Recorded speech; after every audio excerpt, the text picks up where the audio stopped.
Hi everybody, thanks for stopping by to check out the latest from Sailing Emerald Steel.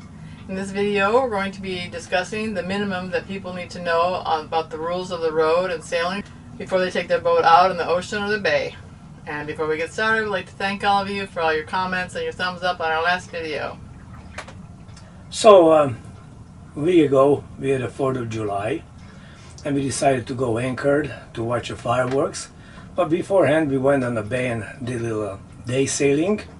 So as we were sailing down the bay on the port tack, we had about 30-foot cabin cruiser coming towards us. Luckily she was not going very fast, but she was kind of going erratic. So knowing that we have a right of way in any case, being a sailboat, but still you have to keep on watching because you don't want to get in an accident if you can prevent it.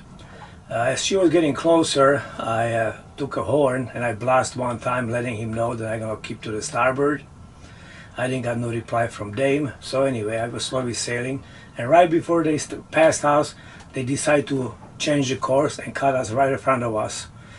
I had to take evasive action. I turned steering hard to port. Our sailors backwinded and we pretty much stopped.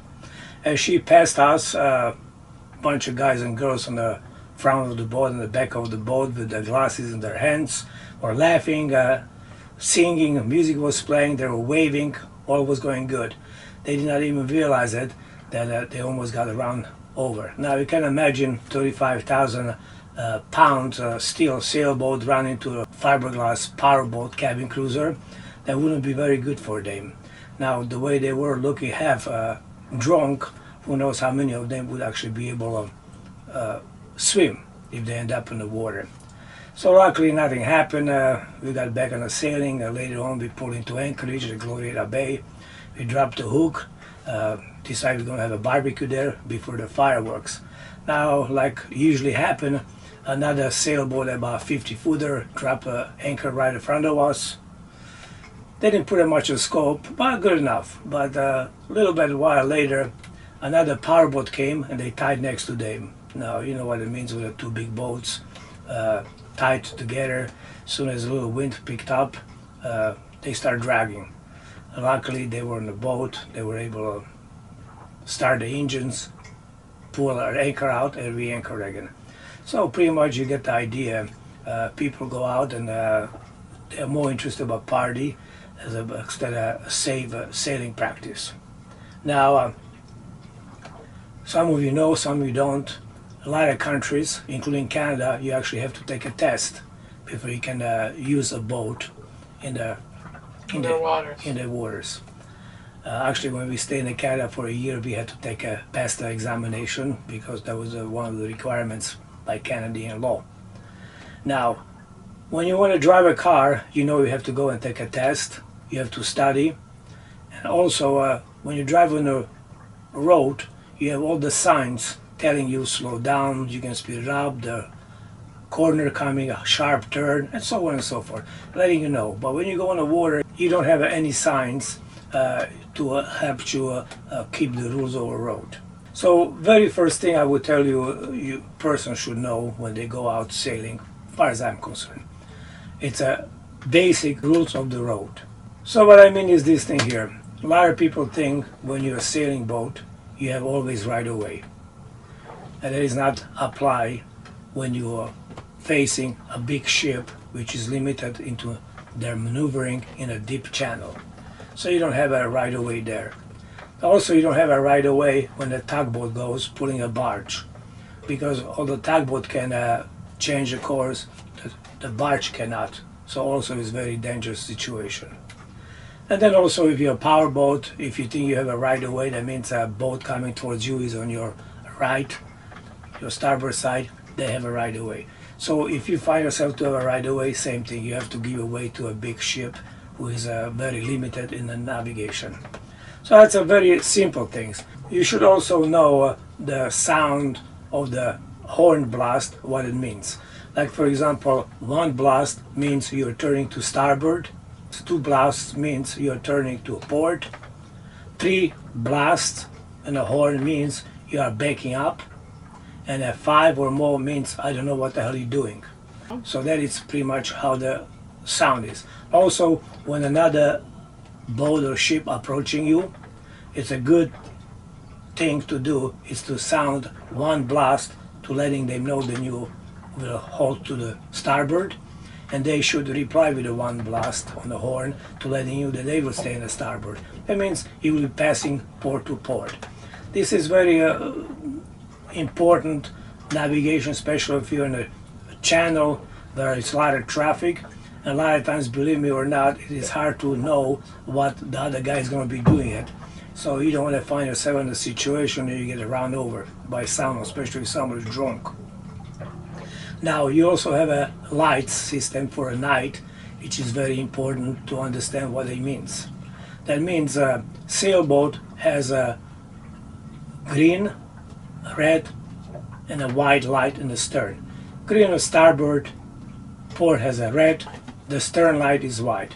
So that means if you're in the night and you see a green and red light only, you can pretty much think that is a sailboat, because a powerboat will always have a white light in the middle all around. Usually it's in the middle, a little bit higher than your regular navigation lights.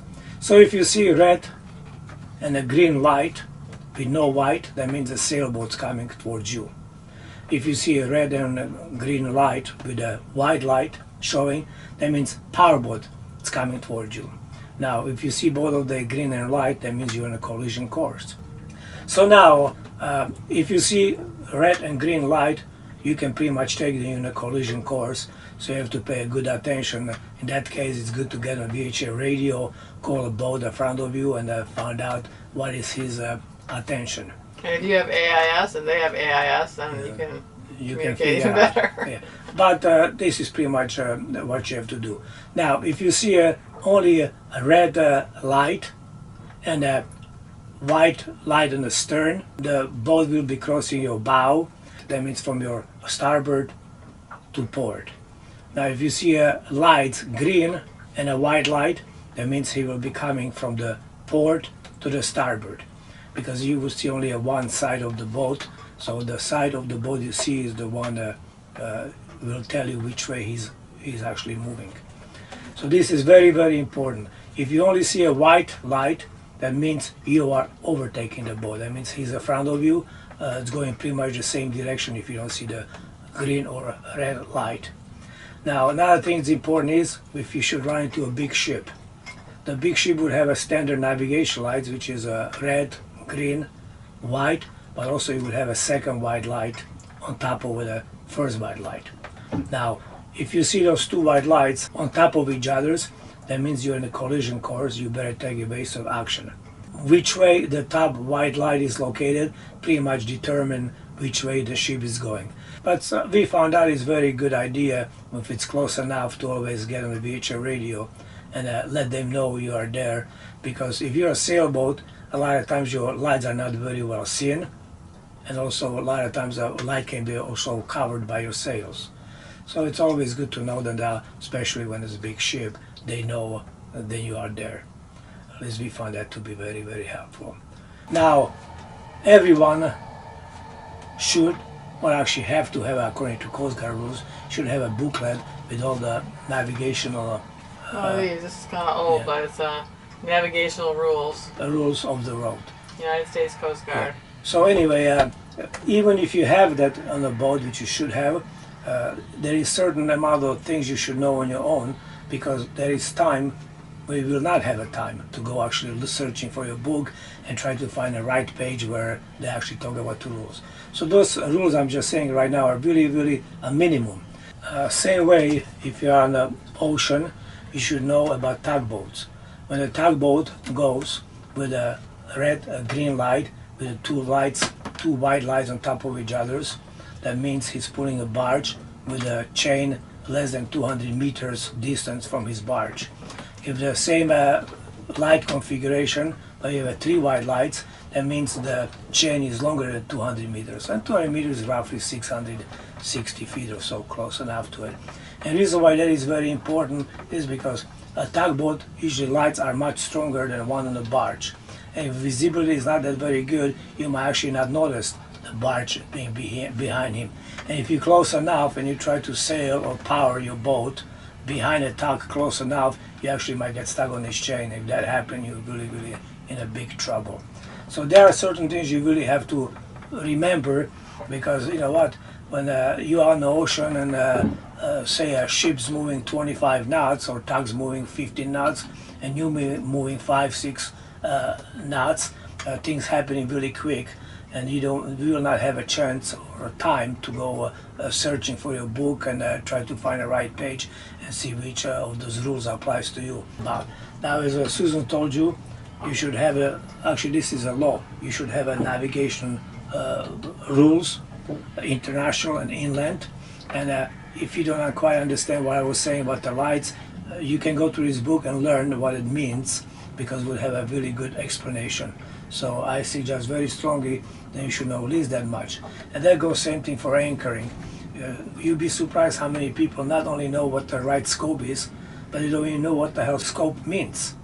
So when you go out with your boat and you want to really enjoy yourself, you got to make sure that you anchor properly, and this way you can enjoy your day with your friends, and also make sure that you watch for other people. And you know what?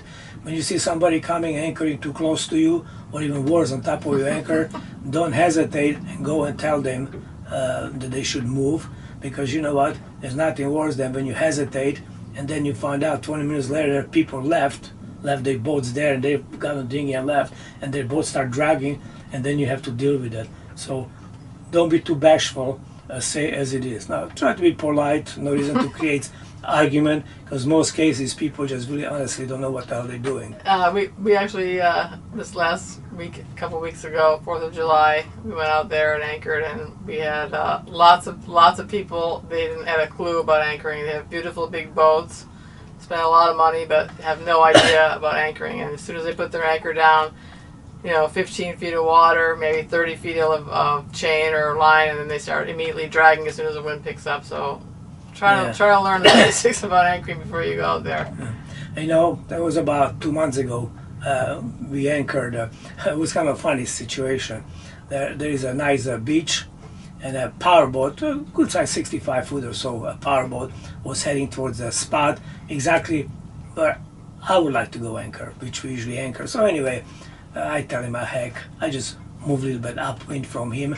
I don't want him to be upwind, because if he should drag, I don't want to deal with him. So I went a little bit ahead of him, a good distance. I dropped anchor pretty much the same time he dropped his anchor. I dropped anchor, I put the proper scope out, slowly in the reverse, low RPM. Anchor's caught, we were anchor fine. Watching my neighbor, he dropped the anchor, he put the chain out and full blast back. Jesus Christ, he ended up pretty much across the fairway, almost totally outside into a channel. He tried like 3 or 4 different times, lift his anchor, drop it, and full blast. So I telling Susan, you know what, I better go tell him, and then, hey, drop the anchor, put the scope, and go slowly, because with your big engines, you can plow these anchors, you're never going to anchor. We always kind of question, like, should we go and say something after you see somebody screwing up 3 times? Because sometimes people get offended, but Jules usually does it anyway, just kind of like, screw it, I'm going over there, I'm going to talk to these people and try to give them some advice. And sometimes people take it and sometimes they don't. In this case, I sit on the dinghy, I went out there, a guy was up on the top of his 3-story place, and I said, hey, excuse me, skipper. He yelled out, I said, what? I said, I would like to give you a suggestion. He looked at me and said, I'm not interested about your suggestion. He turned his head away. I just say, hell we do. I turned back and went back to our boat, and the guy actually lifted the anchor and left. So you gotta remember, then you deal with the people like that, and just because somebody's got a big yacht or big sailboat doesn't mean they know what the hell they're doing. Matter of fact, the bigger boat, the less they know. Sometimes people are very into learning, but a lot of times people just it's a man thing. I think they think that I don't want someone telling me what to do. So you in a close observation, you find out, and before the anchor hit the bottom, they were pouring the glasses of wine around, and music blurring, and they're having good time without realize what the hell they're even doing it. But I can't tell you how many times, and this is many times, we've seen sailboats and powerboats. They drop their anchor, they put their boat in reverse, full speed. That's like the worst thing you can do. And that's what people do. They put it in full speed, and they don't give the anchor a chance to, Sure. catch and dig in. So don't make that mistake. All right. So. Are we done? Yeah. So I guess that's it for now. We said what we had to say, and Yeah, I felt like it's nice to share our experiences. When you watch a video, you don't have to feel embarrassed or feel like somebody really tried to lecture you. So you might kind of learn something from it. Because a lot of times when you try to talk to people direct, it doesn't work. it can be Sometimes embarrassing. It can be embarrassing if you're with other people and you think you're, the captain of the ship, and someone comes over there and try to tell you. Yeah. So you have to be very diplomatic. So I guess that's it for now. I hope you guys enjoyed the video and got something out of it. And before we leave, we'd like to thank all of you that took the time to leave a comment and a thumb up on our last video. Don't forget to leave one on this video if you enjoyed it. And thanks to all of you that support our channel through Patreon and PayPal. We really appreciate your support, guys. And we will see you all next time. Bye-bye. Bye-bye.